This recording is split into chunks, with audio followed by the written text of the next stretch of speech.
Ka-express, sa loob ng maraming dekada, pangarap lamang ng mga Pinoy basketball fans na makakita ng mas malakas na representasyon sa pinakamalaking liga sa mundo.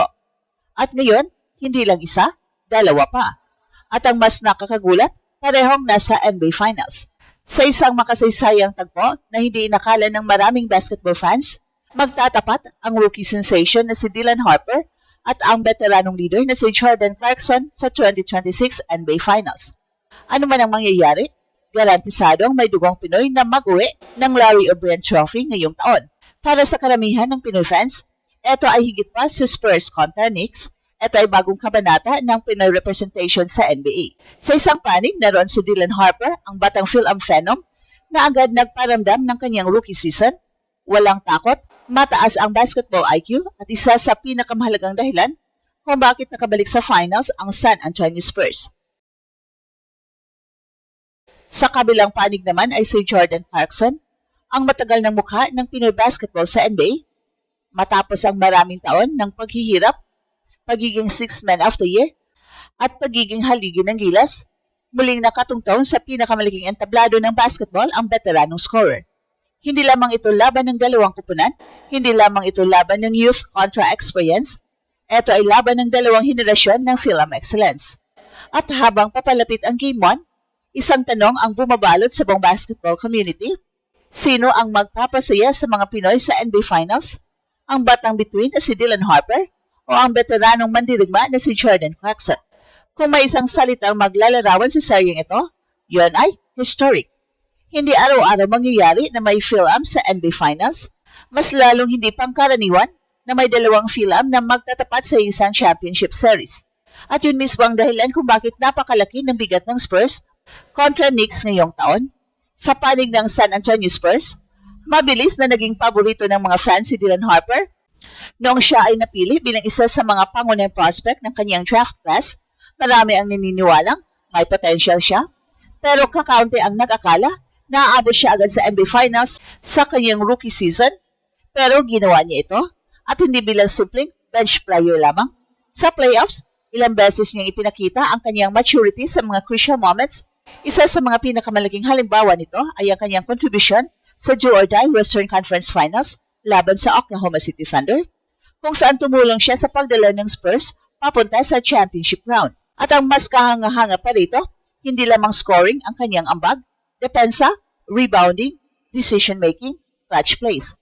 Lahat ng yun ay makikita sa laro ng batang Phil-Am, kaya naman maraming NBA analyst ang tumatawag sa kanya bilang isa sa pinakamahalagang X-factor ng Spurs. Pero kung rookie brilliance ang dala ni Harper, ibang klaseng sandata naman ang dala ni JC, experience. Sa loob ng mahigit isang dekada sa NBA, naranasan na ni JC ang halos lahat. Naging role player, naging starter, naging Sixth Man of the Year, naging leader ng Gilas Pilipinas at ngayon, muli siyang nasa NBA Finals. Hindi na kailangang patunayan ni JC kung gaano siya kahalaga. Alam ng buong liga kung ano ang kaya niyang gawin kapag mainit ang kanyang shooting touch. Isang sunod-sunod na tres, isang explosive scoring run, at kayang magbago agad ang momentum ng laro. Yan ang dahilan kung bakit napakahalaga niya sa Knicks rotation. Kapag tumitindi ang pressure, mahalaga ang mga veteranong marunong manatiling kalmado at walang duda na isa si JC sa mga manlalarong may sapat na karanasan para sa ganitong sitwasyon. Pero higit pa sa basketball ang kwentong ito dahil para sa mga Pinoy sa buong mundo, ang seryeng ito ay simbolo ng pag-unlad ng Pinoy representation sa global basketball. Mula kay Jordan Clarkson na matagal nang nagdala ng bandera ng Pilipinas sa NBA, hanggang kay Dylan Harper na kumakatawan sa susunod na henerasyon ng Phil-Am Stars, dalawang magkaibang landas, dalawang magkaibang henerasyon, pero iisang layunin, ang patunayan na ang dugong Pinoy ay may lugar sa pinakamalaking entablado ng basketball sa mundo. At sa pagsisimula ng NBA Finals, isa lamang ang sigurado, may isang Phil-Am na magiging NBA champion. Pero ang mas malaking tanong, sino ang mag-iiwan ng mas malaking marka sa seryeng ito? Pero kapag pinag-uusapan ang aktual na laban sa loob ng court, dito lalo nagiging kapanapanabik ang matchup ni Dylan Harper at Jordan Clarkson. Hindi man sila direktang magbabantayan sa bawat possession, malinaw na magiging mahalagang bahagi sila ng kapalaran ng kani-kanilang kupunan. Para kay Harper, ito ang pinakamalaking pagsubok ng kanyang batang karera.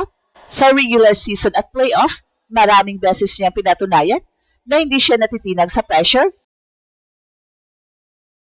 Pero ibang klase ang NBA Finals. Mas mabagal ang laro, mas physical, mas detalyado ang scouting report, at bawat pagkakamali ay maaaring maging dahilan ng pagkatalo. Kaya naman malaking tanong kung paano haharapin ng rookie sensation ang pinakamalaking entablado ng kanyang buhay. At ang magandang balita para sa Spurs, hindi nag-iisa si Harper.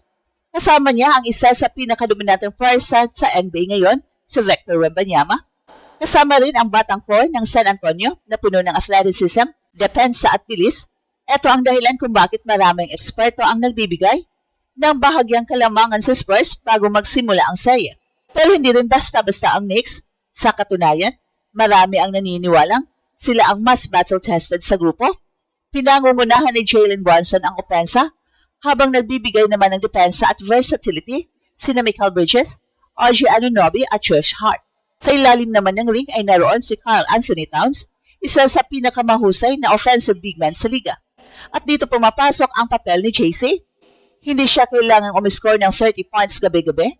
Ang kailangan niya ay gawin ang matagal na niyang ginagawa sa NBA, magbigay ng instant offense, magdala ng energy, at magpasabog ng momentum changes scoring runs. Kapag nakakuha siya ng ritmo mula sa tres o mid-range, kayang-kaya niyang baguhin ang takbo ng isang finals game sa loob lamang ng ilang minuto. Ito ang klase ng karanasan na wala pa si Harper. Pero may isang bagay naman kay Harper na maaring maging malaking sandata laban sa veteranong Knicks. Kabataan, sariwang mga binte at mas mabilis na recovery at walang takot na mentality. Habang maraming rookies ang natitinag sa spotlight, si Harper ay mas lumalakas kapag mas malaki ang laban. Kaya naman para sa maraming Pinoy fans, symbolic ang seryeng ito. Si Jordan Clarkson, ang mukha ng kasalukuyang henerasyon ng Pinoy basketball sa NBA, samantalang si Dylan Harper naman ang mukha ng hinaharap, isang veteranong matagal nang nagdala ng bandera at isang batang bituin na handang sumunod sa kanyang yapak. Ano man ang magiging resulta sa finals, panalo na ang Pinoy basketball community. Dahil sa unang pagkakataon sa kasaysayan, garantisadong may film na magbubuhat ng Larry O'Brien Trophy sa pagtatapos ng seryeng ito. Pero habang nag-aantay ang buong mundo sa pagbubukas ng finals, lalo namang umiinit ang usapan. Makukuha ba ni Jordan Clarkson ang pinaka-inaasam-asam niyang NBA championship bilang veterano? O si Dylan Harper na agad ang gagawa ng alamat sa kanyang rookie season at sisimulan ang bagong panahon ng Phil-Am dominance sa NBA? Isang serye, dalawang Phil-Am stars, at isang makasaysayang pagkakataon na maaaring hindi na muling maulit sa loob ng maraming taon. At ito ang Express Info kung saan bawat kwento ginulat ang mundo. Don't forget to like and subscribe.